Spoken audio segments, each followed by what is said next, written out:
Beginning my speech in 3, 2, 1. On top of my speech, I wanted to point out how PM's contextualization and characterization is highly problematic. In essence, their case was about two things. Firstly, on how award shows pressure artists to be unauthentic, right? Which is the closest to a principle we've got, but still failing to explain the connection between award shows' existence and personal motivation. But secondly, on how award shows are practically filled with capitalist racist executives that don't give a chance to minorities. But let me invite you into the real world that debunks all of their baseless accusations. 2 points. Because firstly, in order to get recognized at these award shows in the first place, you have to submit your work. This means that artists and management who got nominated at the Oscars or Grammy are likely those who purposely look for exposure and validation for their shows, which we think is totally valid given the amount of work they've gone through. So this means that PM's case about how minority artists won't get a chance is completely absurd, because you do get the chance to nominate your work if you meet the criteria. But even if we take them at the best, at their best case, where they do get discriminated and their win is unjustified, there's discourse and scrutiny to point this out, and we think that's a good enough mechanism to prevent the Academy from being not transparent. But secondly, there's consistent reforms to make sure these award shows are more inclusive, right? We believe this is going to continue to happen, and this is way better than just opposing their existence altogether. Like how the Oscars decided to invite more women and more minority artists to its Academy voters, which note are literally artists, so they do have the justification to be able to judge art. And it's clear that PM truly doesn't understand this award shows and recognitions, so my LO speech takes the credit for being better at contextualizing. But before my rebuttals, let's be clear on burdens, because note that the burden is not to prove why shows are perfect. Rather, the counterfactual on their world, where award shows don't exist, are worse for the most vulnerable actors in this debate, which are aspiring artists. So, a few rebuttals then. Because firstly, on how wins are unjustified because of snobby executives. And it's extremely unclear where Proposition wants to come from, right? Because it isn't as simple as executives coming in and saying, oh, I want this person nominated and I don't want this person. Let me point out that we live in a world where information flies extremely quickly. Media scrutiny exists. PM can't simply accuse that suddenly every decision that we're going to make happens with zero transparency and justified metrics. So a few layers here. Because firstly, their claim about all executives being biased and hating fair art is completely absurd, because they play in a world in our worst case scenario. It's unlikely that award shows want to choose bad artists to nominate, because the interests of these are to be relevant, right? So they aren't going to risk this by just choosing random artists who aren't the best and liked by the people.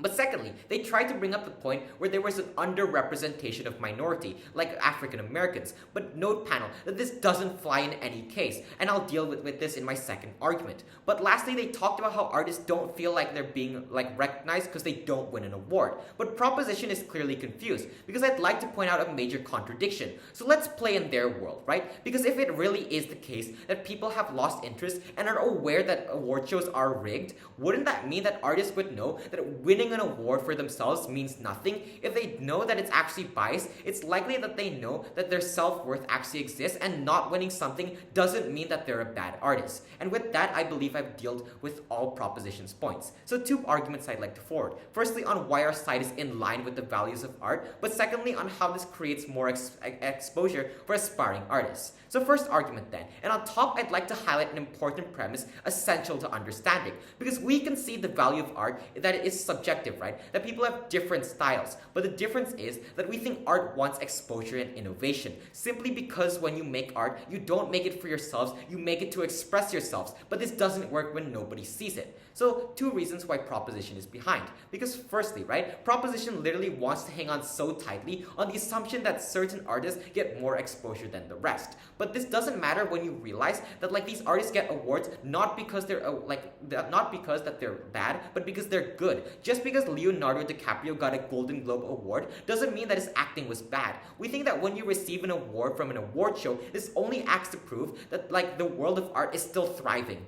But secondly, note that these award shows are generally quite inclusive. Like, they include different genres and different types of roles. Let's quickly look at the world that Proposition wants to live in, where they don't have any award shows. It's extremely likely that when one song goes viral, every artist will try to copy that song and type of art for themselves. You get no clear distinction of styles except for the blur of everything. This is the case in the absence of defining sectors where genres exist within those sectors. So what ends up happening under prop is everyone is just unclear and just ends up like clashing each other. And note that the impact here is significant because Opposition has no alternative mechanism to deal with like artists that realizing that their art is recognized and give value, right? Their only claim was that they don't like if they don't win, they think their art isn't good, which doesn't fly because it isn't like artists don't know their self-worth. You're not able to get proper recognition for your results because they're on either side of the house. We still have fans, supporters, but the difference is on our side we have tangible recognition through awards.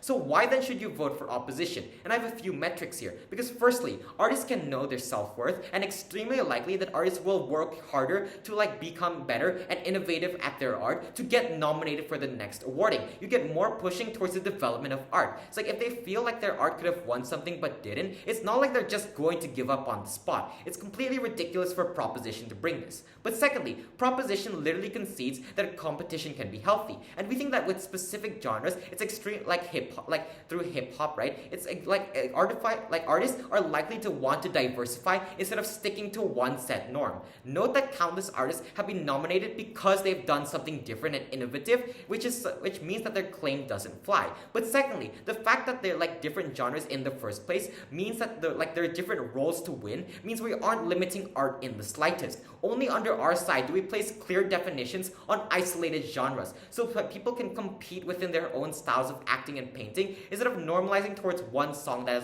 one genre that has gone viral. Second argument then, on how this creates more exposure for aspiring artists. So why is Proposition worse off here? Two metrics. Because firstly, the claims of validation that Proposition brings is entirely based on the fact that you have fans. But note when it comes to aspiring artists, they have no platform to begin with, no recognition. The only way they can become famous is through their own hard work, right? But secondly, when it comes to minorities, like African American populations, like you want to posit, we think that the problem here is that they face a systemic issue. It's a product of the majority being inherently racist and discriminatory, not individual award shows. But even so, we think that without award shows, the nature of people being against minorities means it would be even harder for them and even more difficult for these minorities to actually build a foundation to base off of, because nobody wants to pay attention to them in the first place. It's likely without directly pointing a finger at African American artists, it's going to be far harder for them to build